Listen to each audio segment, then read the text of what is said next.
Howdy folks, and welcome. This is going to be just a quick video. This was requested by one of you who mentioned in the comments of my previous build video that I should try and make solo Oakensoul magicka Sorcerer build. And that's what I did. This is the result. And I must say up front, I don't like it. Now, the Oakensoul ring has been dividing the community since it came into the game.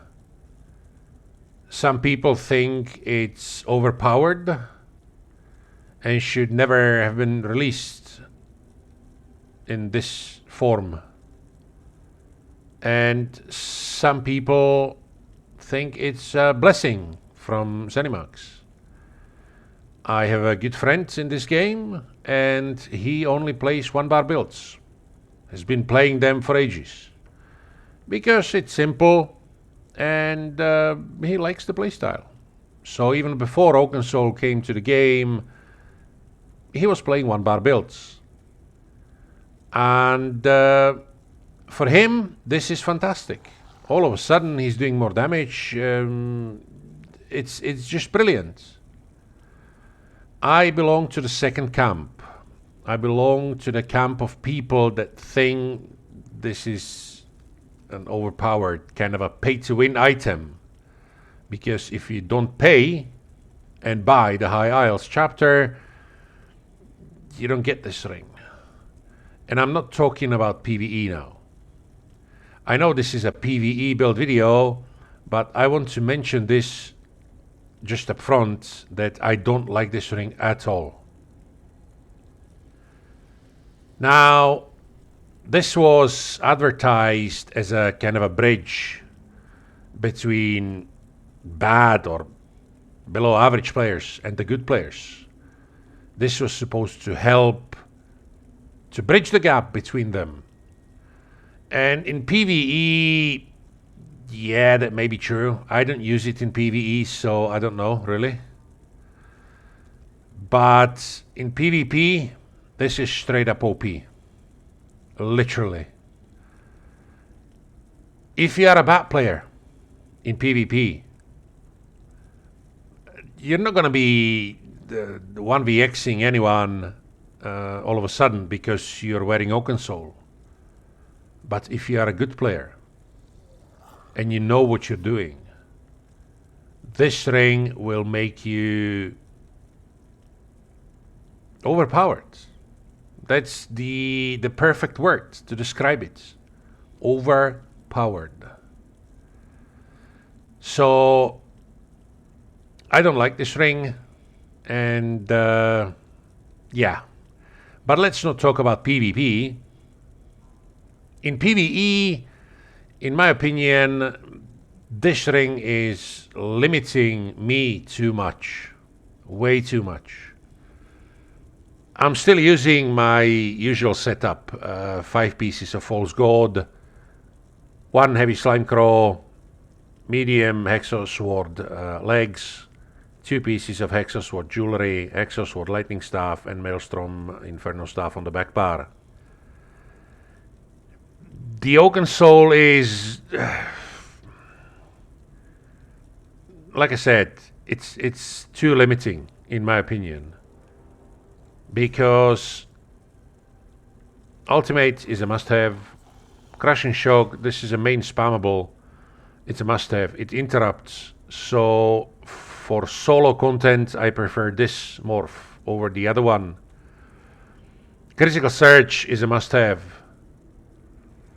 Wall of Storms or Wall of Elements, a must-have. Scamp, you can use this one, or you can use the healing morph of the Tormentor. Doesn't really matter. But again, it's a must-have. Elemental Train, you don't have to use this, but the penetration is 8.7k. Which is really nothing to write home about. So I use it. The sustain is fantastic, so I don't need the sustain portion of this ability, but like the penetration is needed, especially if you're soloing world bosses or doing Maelstrom Arena or Vatasharan Hollows. Some bosses have like 18k penetration, and to have 8k is just way too low, in my opinion. So if we take this as a flex spot, what else are you going to use? You can use Streak, and in Vatasharan Hollows, I would absolutely recommend slotting Streak over this at the last boss. You can use Boundless Storm. You can use Endless Fury. You can use Crystal Frogs.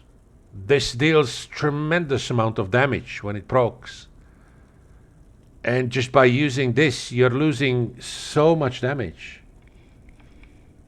Because you can't use Crystal Frogs, for example. But then again, if you use Crystal Frogs, your penetration will be on the low side. So having the Oakensoul ring is fine, I guess, but still it's way too limiting for my playstyle. I will always prefer, especially for soloing, the 2-bar setup with the Ring of Pale Order. Now, the Oakensoul gives you, there it is, major protection, which is fine, I would say, but if you're soloing harder world bosses, like the DLC world bosses, or you're doing Maelstrom or Vatasharan Hollows Arena, sometimes, well, most of the time, you may prefer to have more healing than protection, because the incoming damage will be so high and from so many sources that the Ring of Pale Order will simply be better. So I don't have the build saved, but let's do it now.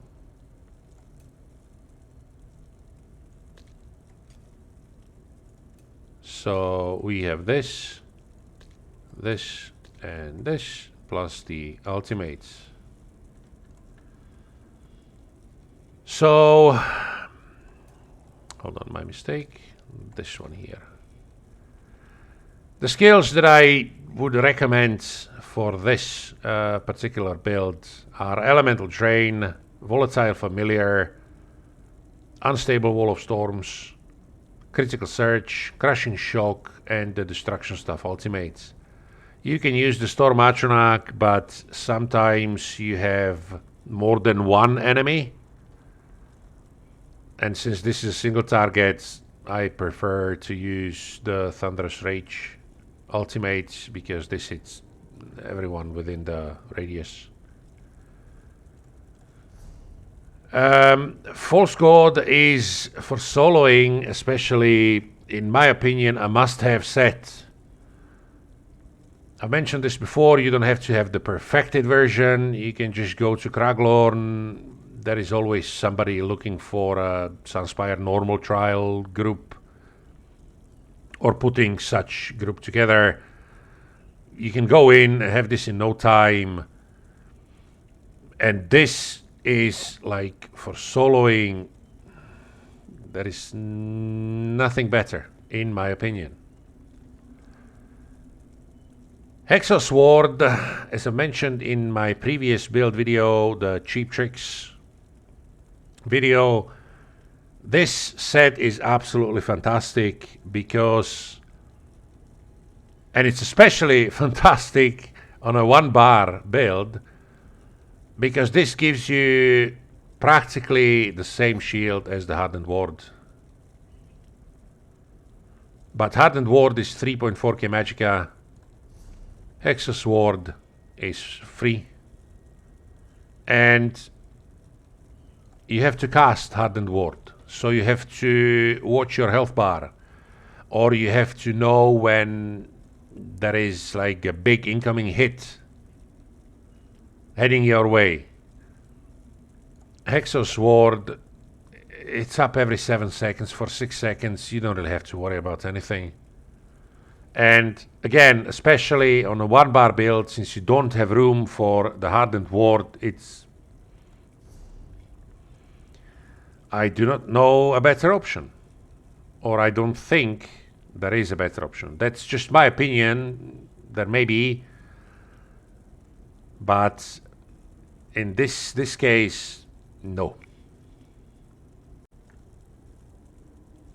And I'm still using the heavy Slimecrow headpiece to get more crit chance, which is now sitting at 53.7.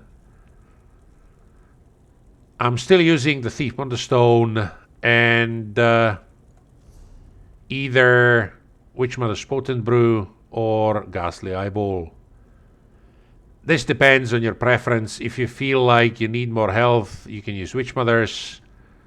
If you don't, Ghastly Eyeball will give you better sustain and more maximum magicka. And heavy, light and medium to get the most out of the Undaunted Metal.